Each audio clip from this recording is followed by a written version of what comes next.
খাওয়ারে চলে এসেছি। এই দেখো শাক, দাদাভাইয়ের তো খাওয়া অলমোস্ট ডান। এই যে আমের চাটনিও দিয়ে দিয়েছি পাতে।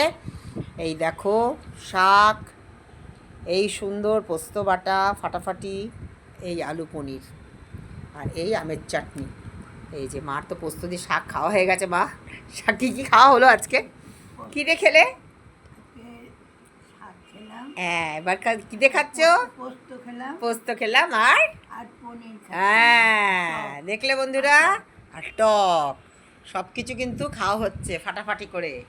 তো বন্ধুরা, খাওয়া স্টার্ট করি। একটু বেলাই হয়ে গেল, ভাবি রোজ তাড়াতাড়ি খাবো, কিন্তু তাড়াতাড়ি আর হচ্ছে না। তো আজকে ছুটির বাজার, কিন্তু কি হলো, কিছু করার নেই।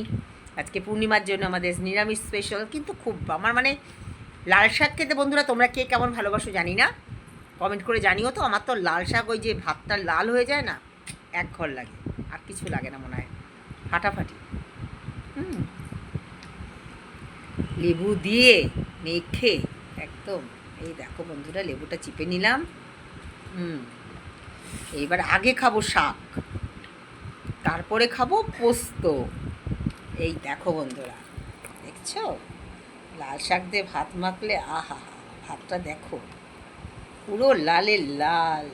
এই দেখো আহা, তোমরা কে কে ভালোবাসো এরকম লাল শাক খেতে, বলো তো আমার সাথে, কমেন্ট করে জানিও। হ্যাঁ বন্ধুরা, তো ফার্স্ট বাইট।